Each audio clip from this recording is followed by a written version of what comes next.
Welcome back, everyone. Today we're going to talk about the gastrointestinal system. As usual, we're going to start off with the basic anatomy, a little bit of physiology, and then we're going to go into some disease processes. Um, so when we talk about the gastrointestinal system, one of the things that's actually really important to understand is that it is actually part of the external environment. A lot of people don't think about that. Um, Essentially, it is a sort of a like a cylindrical tube with an opening at either end. So the entirety of the gastrointestinal tract is open to the external environment. So if you sort of think about our body, there is the gastrointestinal system sort of is this sort of cylindrical tube, and the cylindrical tube is open at either end. So this would be like the mouth, and then this would be sort of the anal opening.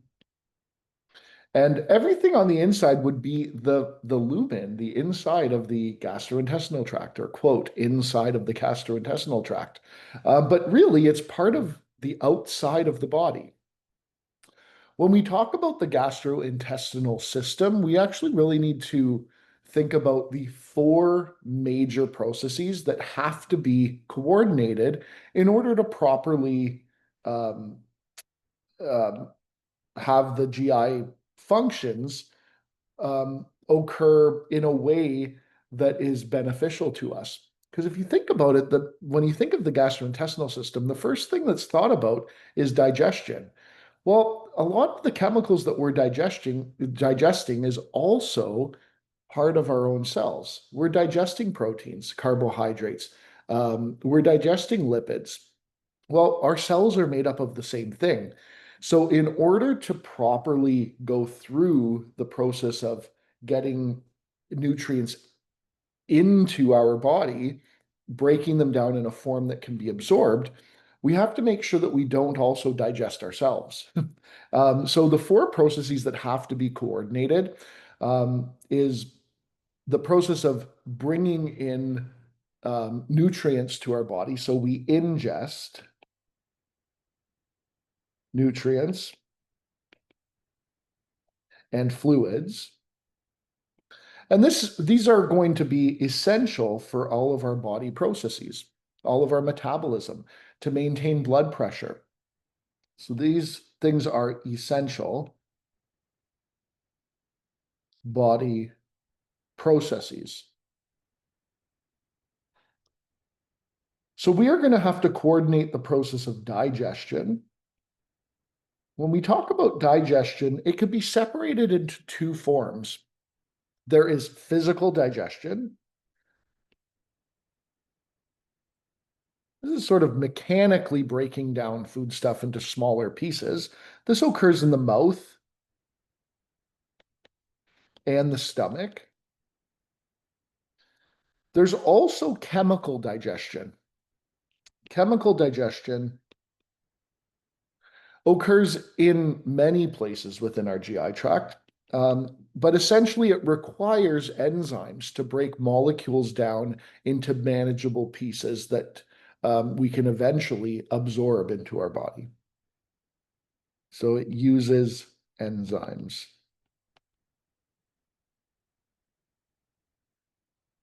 to break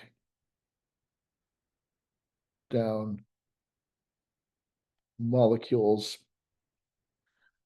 into manageable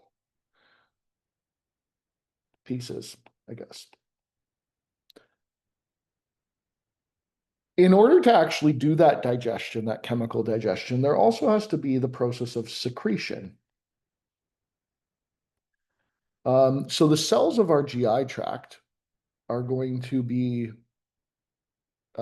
involved in the process of secreting these enzymes. So one of the things that we're going to secrete are enzymes. And there are lots of different enzymes. In the mouth, we produce an enzyme called amylase. This is going to break down starch into smaller pieces. Um, we have our pancreatic enzymes. This is going to be important in breaking down proteins, carbs, fats. Our stomach produces some enzymes as well. One of the main enzymes that's produced by the stomach is an enzyme to break down protein called pepsinogen.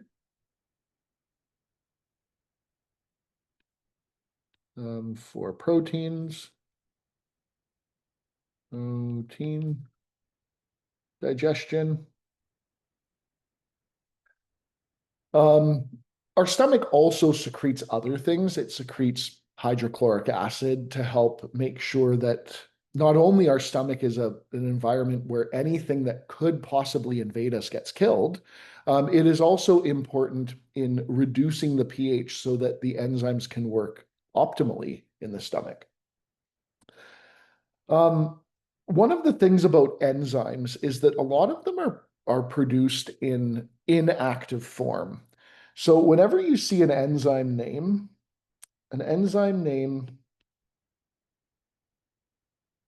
if it ends with OGEN, this is an inactive form of an enzyme. And then when it gets activated, we take off that OGEN at the end. So the stomach secretes pepsinogen, and when it's in the location that it needs to be, it gets modified into pepsin so that we take the OGEN. The other way that we can talk about enzymes in inactive form is they'll start with the word pro, the prefix pro, and then the enzyme name. This is also inactive.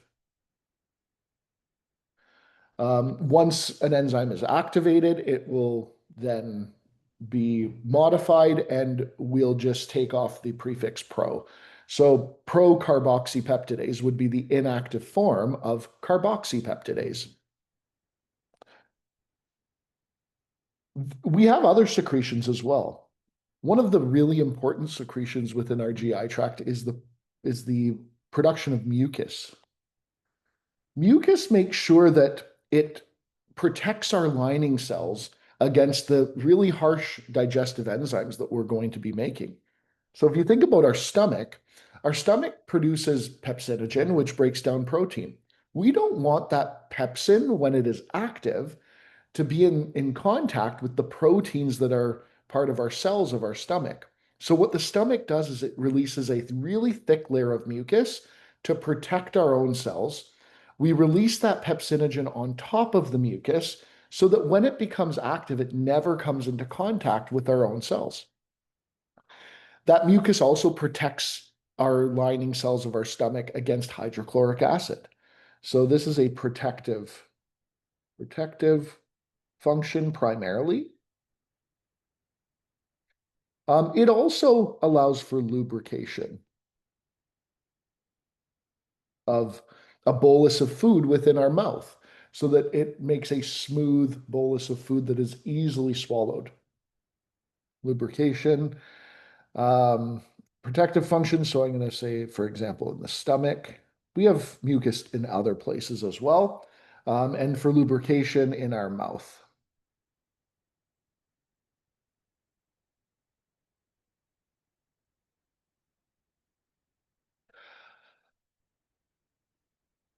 We also secrete substances from other locations that are part of our accessory glands of our GI tract. They're not part of the tube that I drew up above here. They are organs that exist that are kind of beside the tube, and they have ducts that connect to the tube, like the liver and the pancreas. They're going to secrete things um, immediately into our gastrointestinal tract. There's also the gallbladder. So if we think about the liver and gallbladder, One of the secretions from the liver and gallbladder is bile, and bile helps with the emulsification of fat.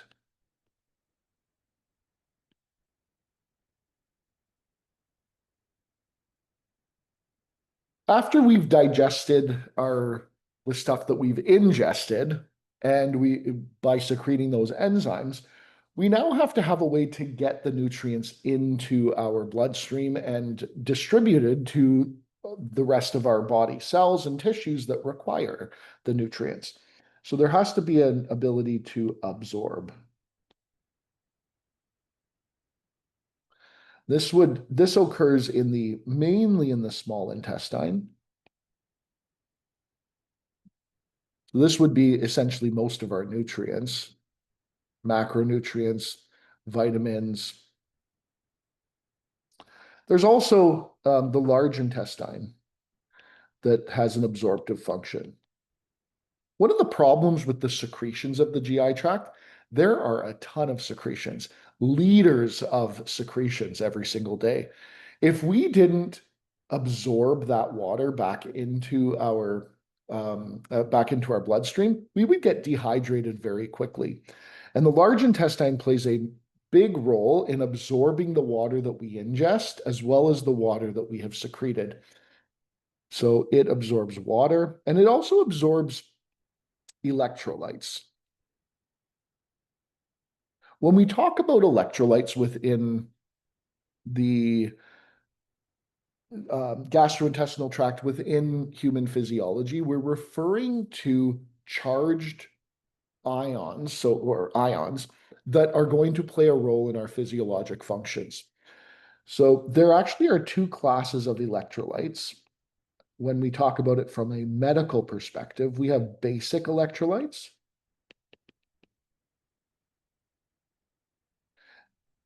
These are the ones like sodium,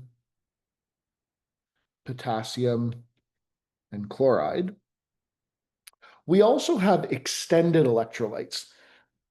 They are still charged particles, but they have other major functions in the body. So extended electrolytes.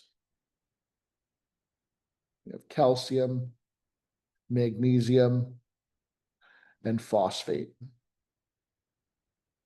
Those are the major electrolytes that we have.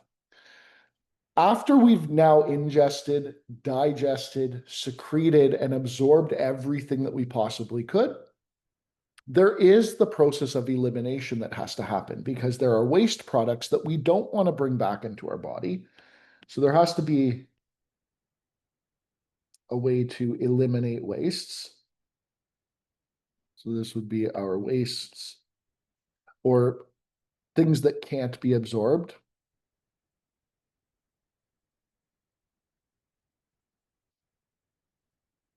Now, some of these things aren't absorbed because we don't have enzymes to break them down. Things like cellulose, any type of fiber.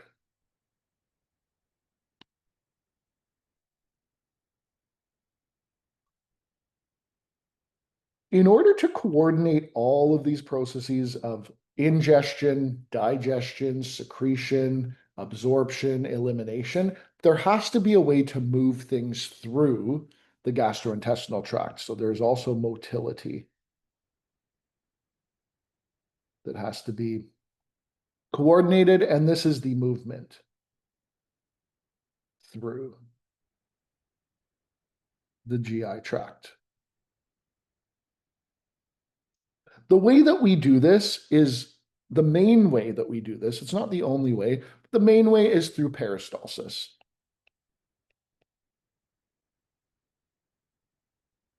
It's that wave-like movement. And this is through the action of smooth muscle. If we look at a little bit of the histology of the layers of the gastrointestinal organs, once we get to the stomach, small intestine, large intestine, essentially, and even the esophagus to some degree. The layers of the GI tract are fairly preserved. There are four basic layers that we have, and it's important to know all of them. The layers of GI tract slash organs. If we were to take the cross section of one of these organs, let's say it's the small intestine or something, we have cross section, we have the lumen, and we were to take this little piece here and we were to blow it up, what we would see is that there are layers that are relatively preserved within the gastrointestinal tract. And there are four of them. I'm just going to orient you here. This is the lumen. So this would be where the opening is. The most superficial layer, I'm going to label as 1. There is a division between the first and second layer. That is a muscular layer. And then that brings us to our second layer that I'll talk about. Then there are two layers of, in most GI organs, there are two layers of muscle that exist. The one that we're looking at here is a cross section through it. And if you can imagine the way that these little dots would be arranged, they're actually not dots at all. They're actually these entire circular muscles that are like rings that go around the entire lumen. But the way that this tissue is cut, they look like circles right now. And then there is a layer of this sort of long muscle that runs the length of the GI tract. And then there is a covering layer that exists. So there are four layers. I'm going to tell you what all those layers are. So this first layer is referred to as the mucosa. The mucosa. One is the mucosa. The mucosa is, at its most superficial layer, contains epithelial tissue.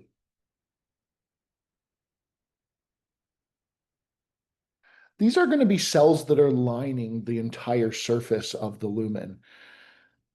And the type of epithelial tissue that you get is dependent on where you are in the gastrointestinal tract. There are three basic shapes of cells that people can have as epithelial tissue. There are flat cells that we call squamous cells. There are cells that are shaped like little cubes that are called cuboidal. And then there are cells that are really tall but not very wide, and we call these columnar. Depending on where you are in the gastrointestinal tract, you either have columnar cells or you have squamous cells. So the one type of tissue that you can have are these flat cells. And where you get the flat cells, they are stacked on each other. So you get this, the one type of cells, you can have these sort of stacked layers of these flat cells. Now, as you get deeper, as the layers stack, they actually get to be less flat, but they're still considered to be those flat squamous cells. You'd find this type of epithelial lining in the mouth, in the pharynx, which is the back of the throat, and in the esophagus is a good example. This is an important example. Remember this one because it's going to play a role in our disease processes. And when we have layers of cells that are epithelial tissue and they're stacked on each other, we call it stratified epithelium. So we'll name it as being stratified, and then we name the shape of the cell, which is squamous, and then we just use the word epithelium. So this area, these areas of the GI tract contain, they contain stratified, squamous epithelium.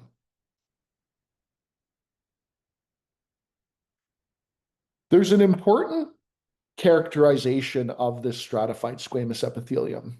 Your skin is also made up of stratified squamous epithelium. The inside of your mouth is made up of stratified squamous epithelium, but you'll notice that the texture of skin is a lot rougher than the texture of the inside of the mouth, and the inside of the GI tract.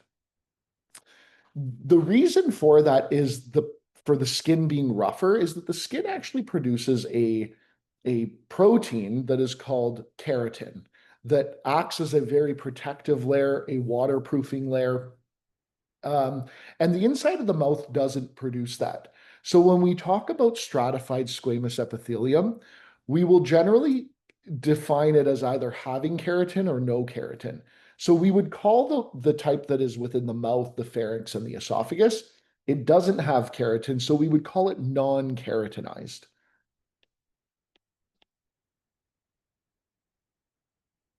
I should have been a little bit more. Uh, let me see here. I'm going to do this, give myself more room. There we go. Oops. There. There we go. This is non-keratinized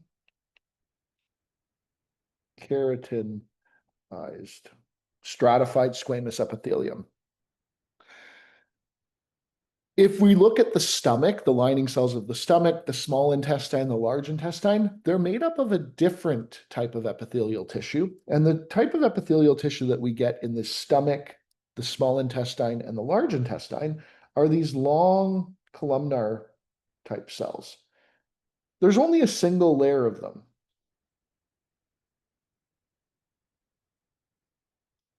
And I'll just draw the nuclei in here. If you look at these under the microscope, the nuclei would be lined up along the base of the cell. And because it's only one layer thick, any type of epithelium that is only one layer thick, we refer to as simple. So if it's one layer thick, it's simple. If it's many layers thick or more than one layer thick, we call it stratified. So this would be example, we'd find this type of epithelium in the stomach, small intestine, and the large intestine. And we refer to this type of epithelium as simple columnar epithelium. Just under the mucosa, there is a layer that's called the lamina propria. And the lamina propria is still within this mucosal layer, but the lamina propria contains blood vessels and some lymphatic vessels.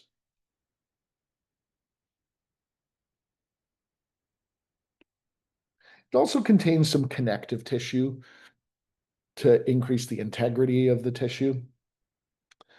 Immediately deep to that lamina propria, we have this really thin layer of muscle.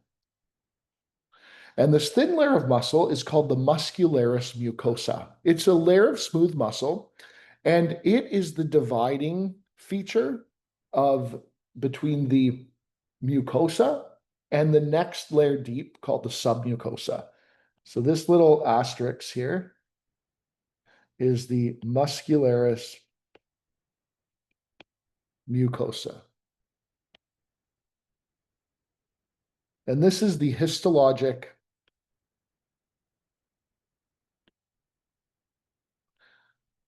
separation of the mucosa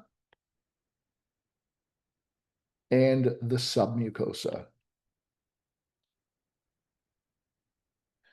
If we go to that next layer, this layer number 2, this is the submucosa.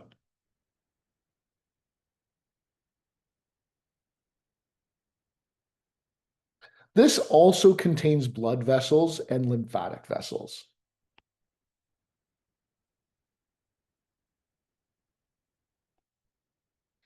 But the blood vessels and lymphatic vessels are bigger in the muscularis mucosa. And then we have that third layer that is the layer of muscles. We call this the muscular layer, sometimes referred to as the muscularis externa.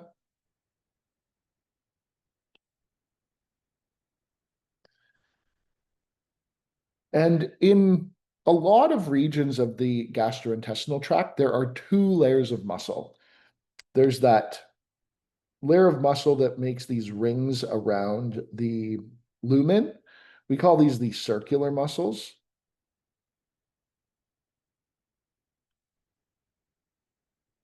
You can imagine that as these circular muscles contract, they would generally contract behind a bolus of ingested material to push it along the tube through for peristalsis.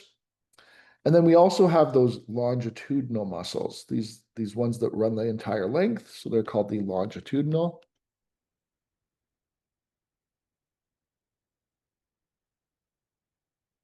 That also, when they contract, they shorten, and they're going to play a role in peristalsis, but they're also going to play a role in mixing the foodstuffs to make sure that the foodstuffs will come into as much of the surface area of it will come into contact with the digestive enzymes and the absorptive surface. The last layer is that one that I drew in green, even though it isn't green. That is going to be the serosa. And this is a connective tissue covering. There are blood vessels within the serosa as well.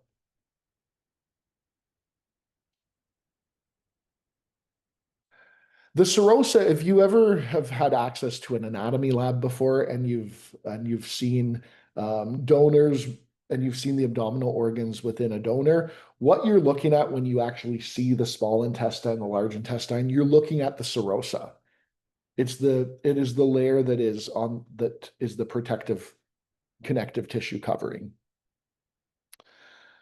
The muscular layers, because they're smooth muscle, they are controlled by the autonomic nervous system. They are always under involuntary control.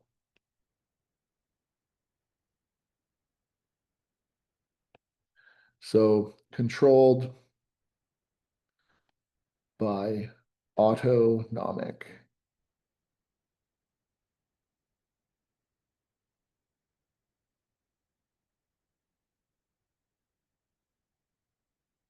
And we know the arms of the autonomic nervous system. There's really three arms of it. There is the sympathetic nervous system.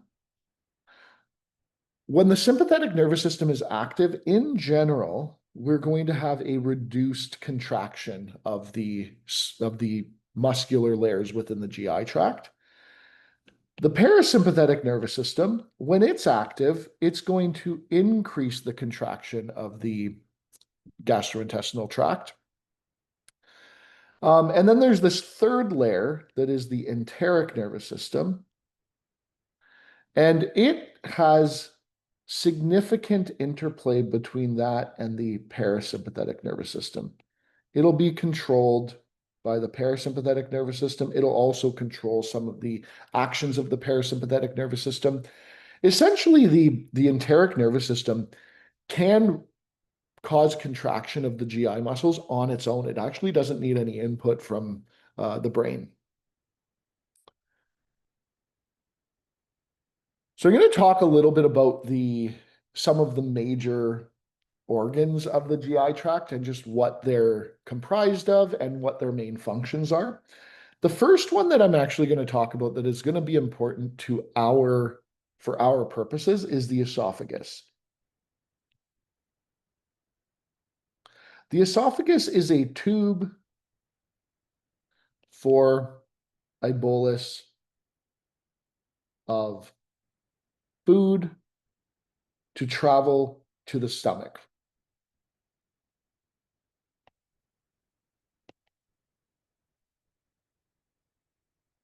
I'll reiterate again that the epithelium is non-keratinized,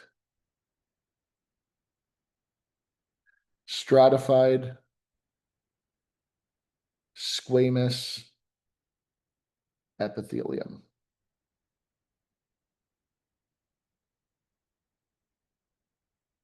One of the problems with this, although stratified squamous epithelium, because there are so many layers, it offers with it a protective function. The stratified squamous cells of the esophagus don't have the capacity to produce mucus, which would be a protective coating against any sort of irritants. So if we look at the esophagus and then we look at the stomach sort of extending from it, hopefully it's actually not bad of a drawing. We don't want stomach contents to go backwards into the esophagus, because if stomach contents go backwards into the esophagus, that's highly acidic contents that are going to burn the lining and damage the lining of the esophagus. So to prevent the backflow of acidic stomach contents, there actually is a band of muscle that exists at the junction of the esophagus and the stomach.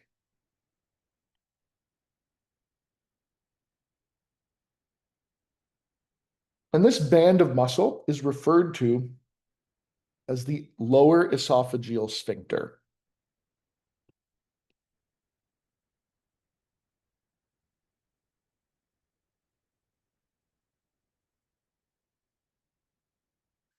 Sometimes it's referred to as the LES, and its main function is to prevent backflow of acidic stomach contents. As you may know, it doesn't always work that well, because people will get heartburn sometimes when the acidic stomach contents go back into the esophagus. And it can damage the lining of the esophagus because the esophagus does not make mucus in adequate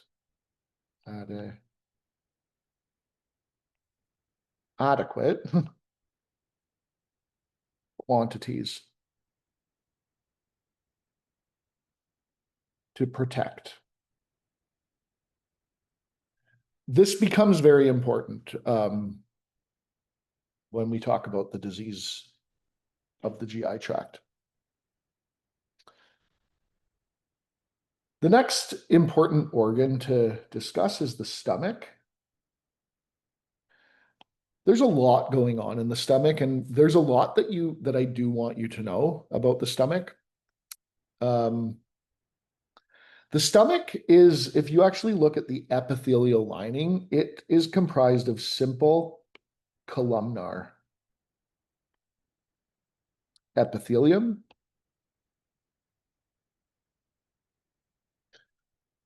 It participates both in chemical digestion and physical digestion.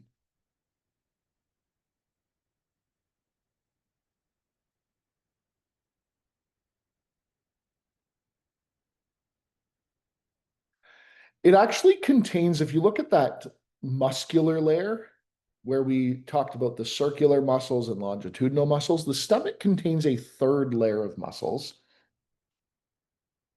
called the oblique layer.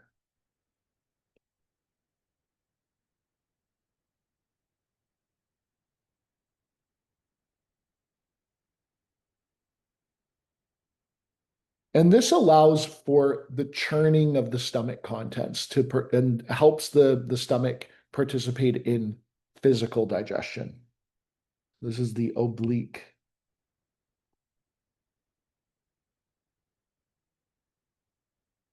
layer. And this helps with churning of stomach contents.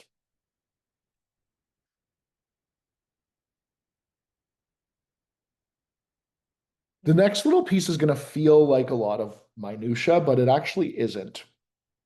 Um, the secretions of the stomach are actually quite important. If you look at the actual stomach mucosa, the mucosa is lined with these folds that exist. You can actually see the folds if you just look at the inside of the stomach. If you look at the lumen of the stomach, you'll see that there's all these ridges on it.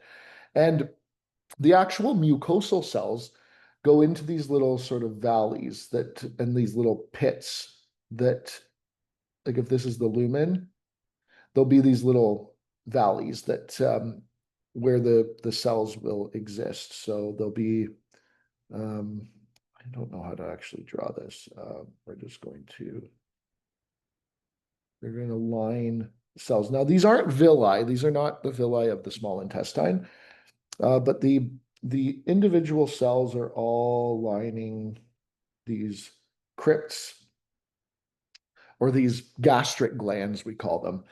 So this would be a gastric gland. All of the cells that make up these gastric glands, different ones have different purposes. There's actually a whole bunch of different cells within the gastric glands. I'm going to tell you about all of them, and I'm going to tell you about the secretions of all of them. It becomes very important when we talk about how digestion is controlled and how we treat some of the disorders within the stomach and esophagus. That's why I'm going through them. So if we look at the secretions of gastric mucosal cells, we're going to list a whole bunch of cells and we're going to talk about them. So the first type of cell is something called a parietal cell. The parietal cell is really important in producing and secreting two very important things. One, it produces hydrochloric acid, and this keeps the pH of the stomach at around 2, which is very acidic. This pH of 2 is required to help the protein digestive enzyme to be activated.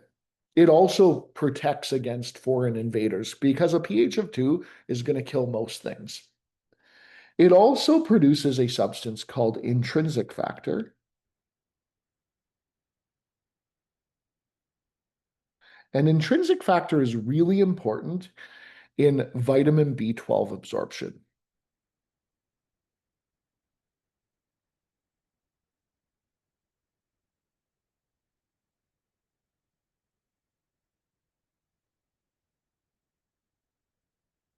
Because we have that hydrochloric acid, we need to make a lot of mucus, and the stomach produces a lot of mucus, and it makes mucus through these things called mucus neck cells. So this is going to make mucus to protect. So far, so good. The next couple of cells are going to feel like minutia, but it's not. The third type of cell is something called an enterochromaffin-like cell. Sometimes it's called an ECL cell, enterochromaffin-like cell. And this actually produces histamine to help parietal cells make hydrochloric acid. So on the parietal cell, there is a receptor for histamine. And when histamine is bound to it, it's going to stimulate the parietal cell to produce more hydrochloric acid. There's another type of cell called a G cell. And this produces a paracrine called gastrin. And what gastrin does is it also increases hydrochloric acid secretion from parietal cells. oops, HCl, not HCl from parietal cells. Two more types of cells. There are chief cells.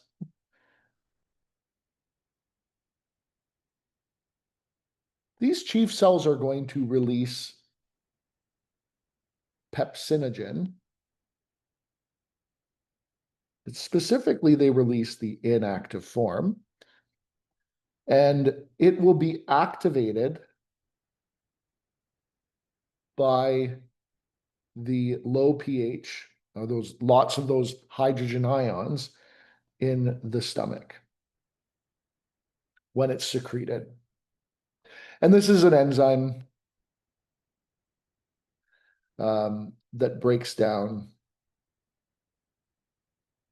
protein. And then there is one of the regulatory cells that helps make sure that you're not doing too much of anything. And these are called D cells. And it produces this paracrine factor called somatostatin. And is literally somato means body and statin means to stop. And when it's released, it stops all of the above cells from doing what they need to do. So it helps maintain homeostasis.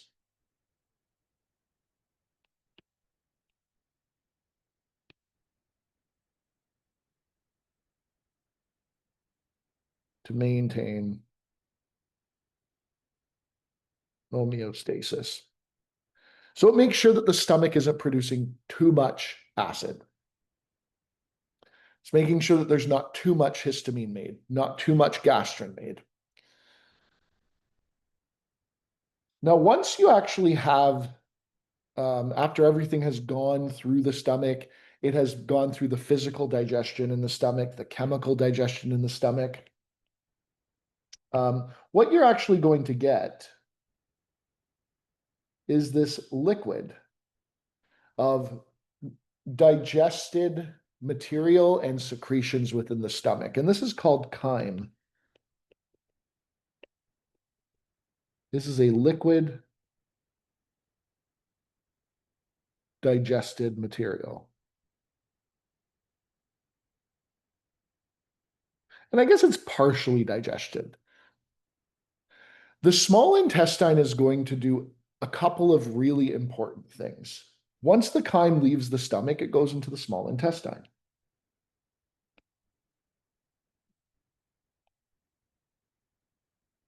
It's going to take that chyme and it is going to participate in chemical digestion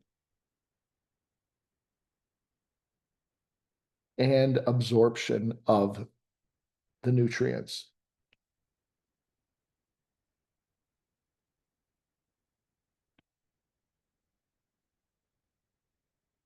The small intestine contains three major parts. There is the duodenum, which is the first part of the small intestine. It's a C-shaped part of the small intestine. There is the jejunum, and there is the ileum.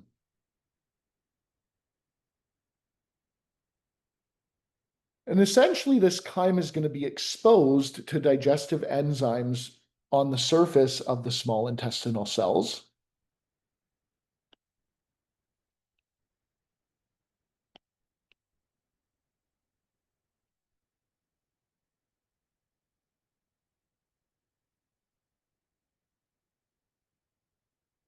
Um,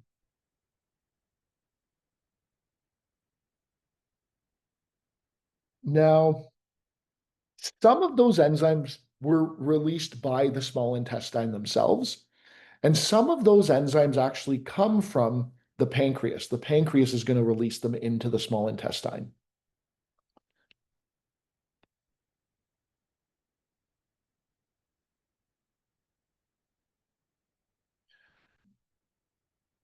It's going to be mixed with bile as well. Bile will be added.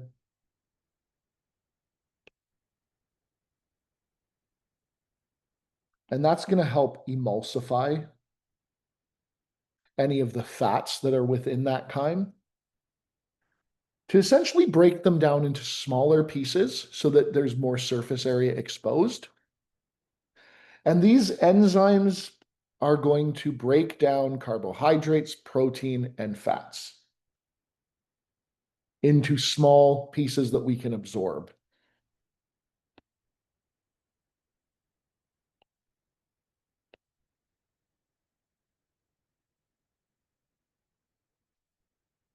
Carbohydrates, proteins, and fats into absorbable pieces.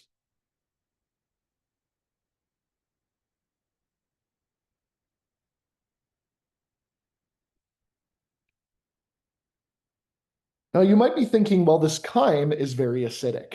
It has that pH of 2. The small intestine also will allow that chyme to mix with bicarbonate so that it can neutralize the acid. And the bicarbonate actually comes from the pancreas.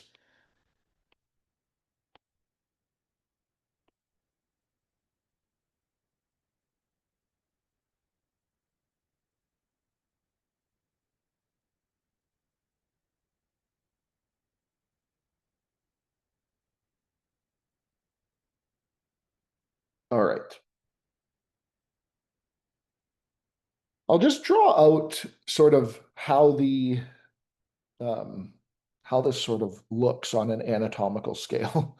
I'll try to anyways. So you have your esophagus, you have your stomach. Okay. Then you have your first part of the small intestine, which is a C-shaped part of the small intestine. And then there's a whole bunch of loops of the small intestine that are going to kind of go around. There's lots of loops of the small intestine. It's the longest organ. It's small because of the diameter, not because of the length. And then it connects with the um, large intestine. Okay. Then there's the large intestine that has a larger diameter. Right at the end of the large intestine, there's a small little organ called the appendix. So here we have the esophagus. This is just to orient you. This is the stomach. The C-shaped part of the small intestine is the duodenum. The next part of the small intestine is the jejunum. And then the last part of the small intestine is the ileum. And this will be the large intestine. This is the appendix. It doesn't do anything anymore, really. It's kind of part of the immune system, honestly. It's got a bit of lymphoid tissue in it. It's a bit of a vestigial organ. We know that it can get very inflamed, it can rupture, it can cause us to get very sick. If we look at where, because the small intestine is getting secretions that are from the liver, the gallbladder, and the pancreas. So if we actually look at the location of these accessory organs, there's the liver. That's not quite how the liver looks, but it's a good, it's good enough for our purposes. There's the gallbladder, which we normally draw in green because it produces bile that has a green look to it. And the bile actually comes from the liver, and it will travel down this ductal system and get stored in the gallbladder until the gallbladder is ready to release the bile, and it squeezes that bile into the small intestine. So this gallbladder here, this is okay, here's the liver, here's the gallbladder.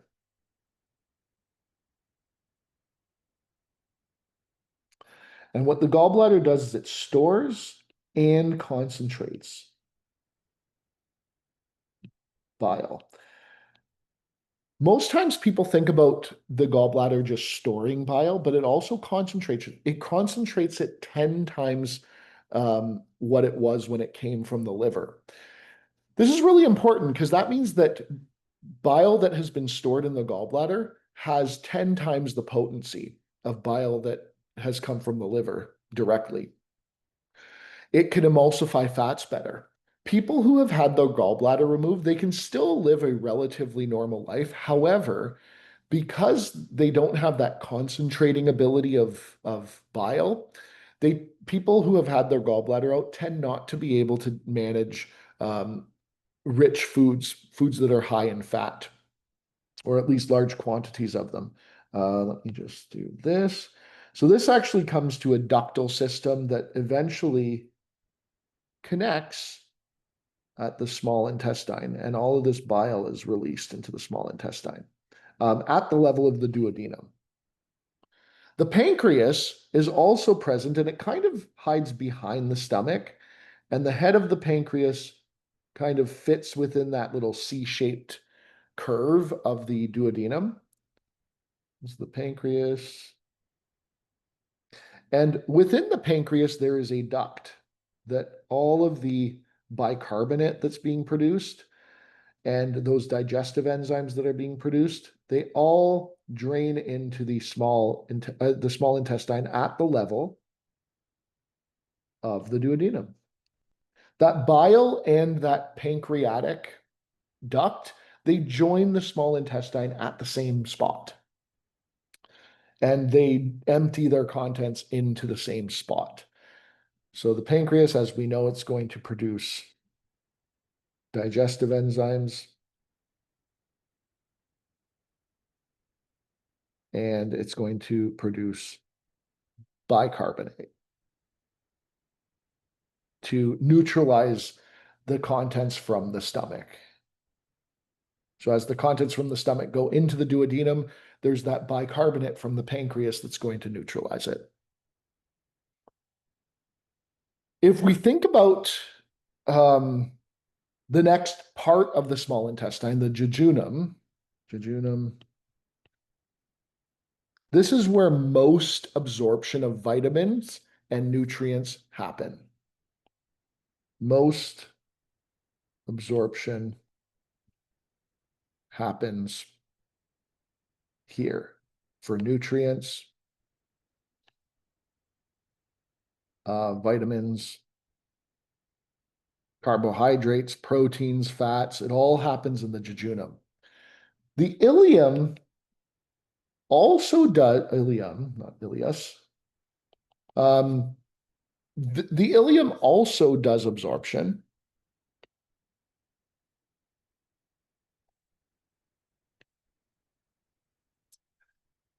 But there's one very important piece. The very end of the ileum, it's called the terminal ileum or the terminal ileum.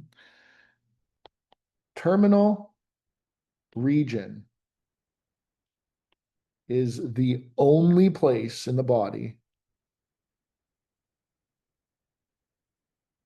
where vitamin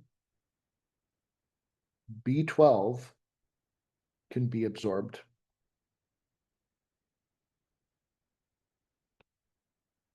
So if somebody has a condition that requires their terminal ileum to be taken out, they cannot absorb vitamin B12. There's nowhere else along the GI tract that will allow you to absorb vitamin B12.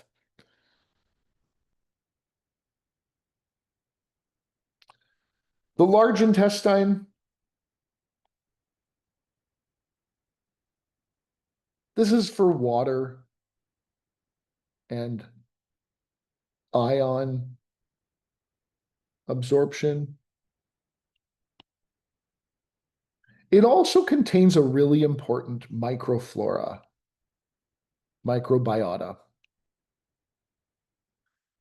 These are microorganisms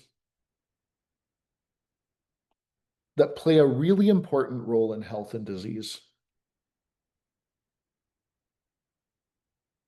We're slowly learning that there's a bigger role than we thought in health and disease.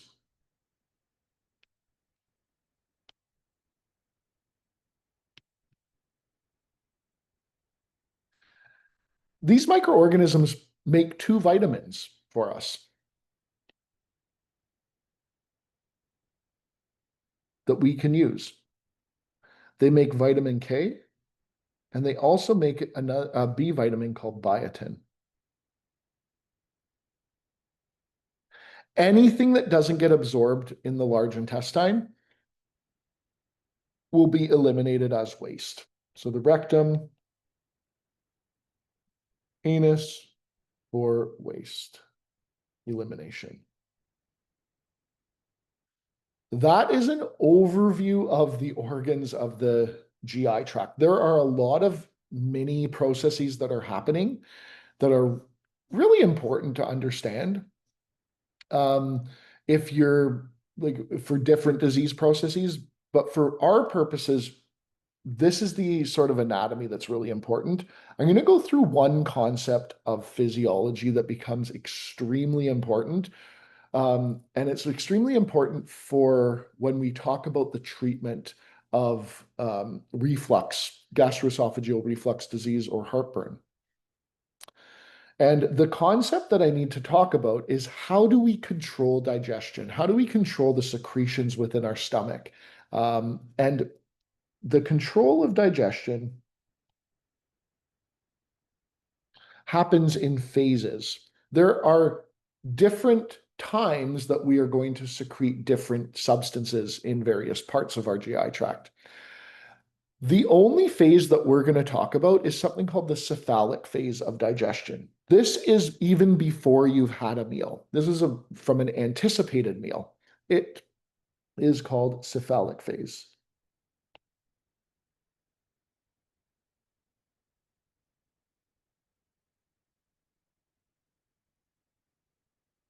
This prepares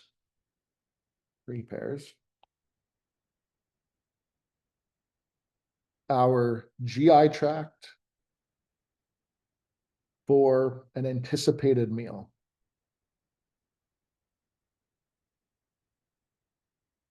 So essentially, it is going to be initiated, this cephalic phase of digestion is going to be initiated by our brain, by the sight of food, the thought of food, the smell of food. It's going to start getting secretions ready. So it is going to be initially stimulated by our brain, by the sight, thought, and smell of food. And this is going to send a signal down to our stomach. So I should probably draw in a stomach here. So this is our stomach. And it is going to send a signal and directly stimulate three types of cells. So the first type of cell that it's going to stimulate is the parietal cell. So I'm going to put a little green plus that the sight, thought, and smell of food is going to stimulate our parietal cells. And it's going to stimulate the parietal cells to produce hydrochloric acid or hydrogen ions in a greater concentration. It also stimulates those G cells of the stomach.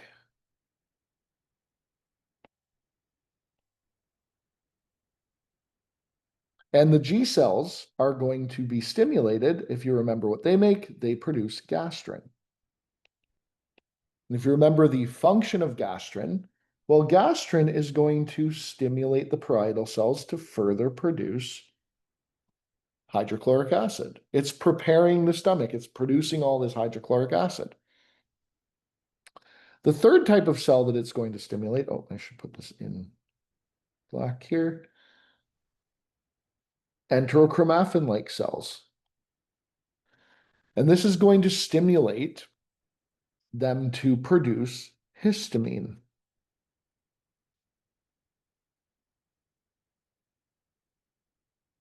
And that histamine is going to stimulate your parietal cells to produce acid. So it's preparing the stomach. It's got more secretions. As we produce that hydrochloric acid is going to stimulate the chief cells of the stomach to produce pepsinogen.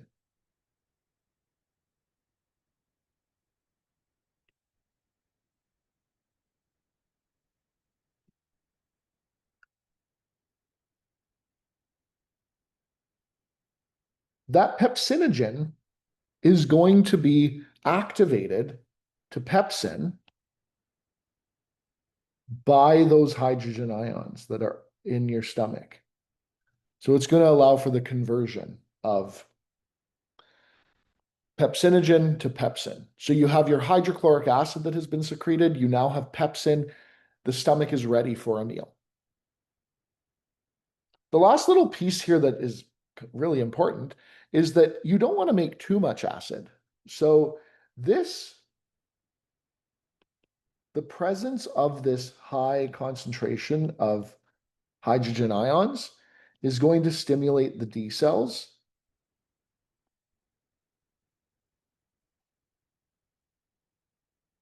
to produce somatostatin,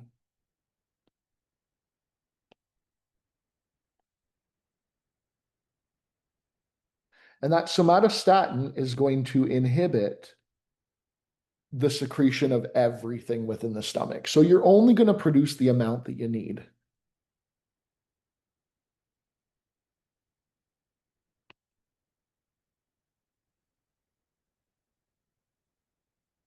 So it's going to stop secretions from parietal cells,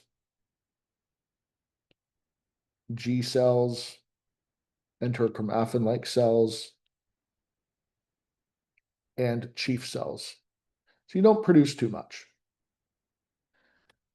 I know that this sounds like a lot of minutia, but this physiology right here becomes really important when we talk about treatment of gastroesophageal reflux disease. So I'm going to end there. When we come back in the next video, we're going to talk about gastroesophageal reflux disease, and we're going to talk about what causes it. We're going to talk about the epidemiology of it, clinically how it presents, and what the problems are with gastroesophageal reflux disease. We'll talk about the treatment as well. So for now, we will end there, and I will talk to you in the next video.